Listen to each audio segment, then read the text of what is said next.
Wow, we really do have a Montreal Canadiens-centered show today, don't we? Because today we are talking about Vancouver Canucks general manager Ryan Johnson and what he ended up saying about the Montreal Canadiens on the 100% Canucks podcast. Now, if you're unfamiliar with the source material here, 100% Canucks is a show run by John Shannon as well as Landon Ferraro. And the most recent episode, 2 days ago, is a sit-down interview with the Canucks' newest general manager, how Ryan Johnson plans to rebuild the Canucks from the ground up. Now, as the name implies, it's a 100% Canucks-related show. And so all of their interviews, all of their guests, they are names like Dan Murphy, Henrik Sedin, Jeff Courtnall, Jim Rutherford made an appearance on this show once in a while, so all of a sudden there is a new source to get quotes directly from Vancouver Canucks-related people, and Ryan Johnson was on the show 2 days ago to talk shop. And I'll just say this as well, Ryan Johnson has been so good when it comes to talking about Canucks-related things and the movement, the clarity, the alignment. There are so many elements to this Canucks regime now that were not present in the previous regime. And I know so far you can say the Canucks, they've yet to make a trade, they've yet to make a free agent signing, they've yet to make a draft pick. They did, what, one signing? They signed Ilya Safonov and that's it? That's not a free agent signing. You signed a guy that was already there. The Canucks still have a lot to prove, and all the talk they've talked has been really great. They just gotta back it up. That's the thing.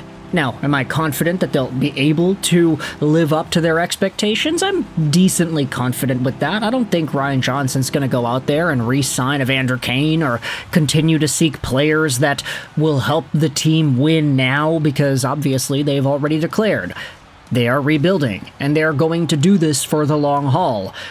You don't need to go out there and get win-now pieces, just like the last regime did. But anyways, speaking about building a team up from scratch and rebuilding, this is what Ryan Johnson said about one of the best teams in the league when it comes to rebuilding. He speaks about the Montreal Canadiens. They have been patient with it.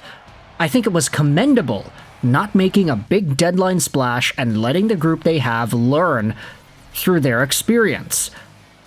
Now, I like this comment for a number of reasons. One, the Montreal Canadiens actually did have themselves a trade that they were trying to do. They were making a push, and they did almost acquire Matthew Knies. That would have been a quote-unquote big deadline splash, in the words of Ryan Johnson. The only thing that separated that deadline splash from happening was literally 1 minute. And Johnson's going out there and saying, yeah, no, the Canadiens, they've been patient. I really like how he notices that as well, the patience of it all, how the Canadiens went through a number of down years. They made the finals once, okay, but then they immediately pivoted. They had one of the worst records in the NHL following up, and they were able to get the first overall pick. And then they continued to sell, and then they continued to weaponize their cap space, and they allowed their young guys to grow and develop under Martin St. Louis. And it was a really good transition for Montreal. Now, 5 years after making the Stanley Cup Finals in 2021, they're back in the conversation because they made the Eastern Conference Finals. To be fair, they got smoked by Carolina, but they're still there, and the best is yet to come for a lot of these guys.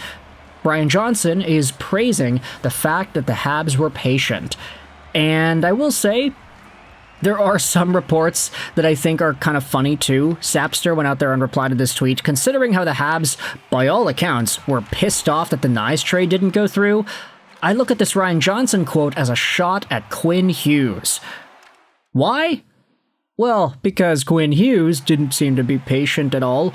Now, to be fair, I understand that Sap is kind of joking at the same time. And also, Quinn Hughes was a different kind of person, it seems. He seemed to have focused so much on the winning and losing side of hockey, and not the growth and development side of being a part of a team that just needed to transition. that he wanted out. And to be fair, the Canucks absolutely did not surround him with the proper environment to cultivate a winning team. He didn't really fit the mold as captain either. He was absolutely not a guy that deserved the C in any respect. And for him to have exercised his right to ask out, that was totally his right. Doesn't mean I have to like it. It just means that there's a reasonable understanding as to why that went down. Speaking about the rebuild, Ryan Johnson indirectly gave a timeline for it.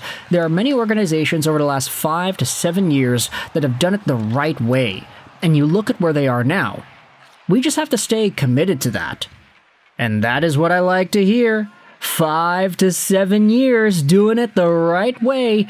It's not really, ideal, I would say, for Vancouver Canucks fans to think about their team being bad for the next half-decade plus.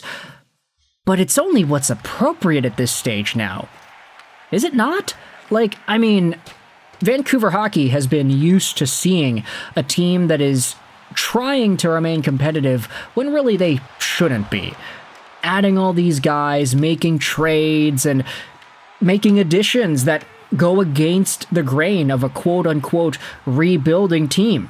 From Benning over to Alvin, we saw this go down multiple years in a row, and the pattern definitely consisted there. You had guys like Tyler Toffoli coming over to Vancouver when the Canucks were not really a contender.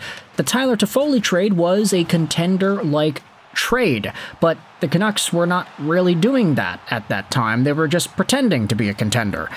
Elias Lindholm, Nikita Zadorov, these were great additions, and I'm not going to discredit the work that they did for the Vancouver Canucks organization, but looking at it now, it's was that really the best move to go out there and make? It provided for a really fun playoff run, but what lies beyond that? I don't know.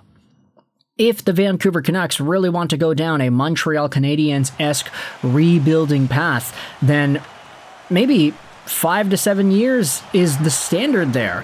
The Habs, it took them a few years, less than that, 5 years specifically, to go from Stanley Cup Final to Eastern Conference Final, with a few really fun checkpoints in between. Some amazing drafting decisions, and even more great trades. The Habs built their team, and they were able to wheel and deal and get it to a great spot. Vancouver, if they want to match the Montreal Canadiens element of it, then they're going to have to put in a lot of work to make this go through. I just don't know whether or not Aquilini is going to be willing to stick through it for the long haul. We know based off of everything that's been communicated that the Sedins and Johnson are probably on board.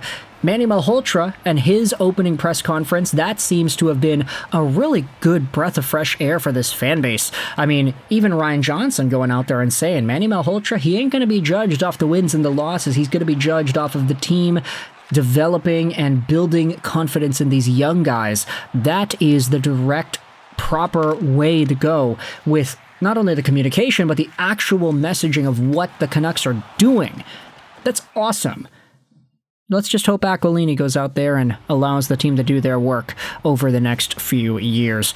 If Vancouver wants to achieve the same highs that the Montreal Canadiens were able to achieve, then maybe that's the only way you could go at this point, right?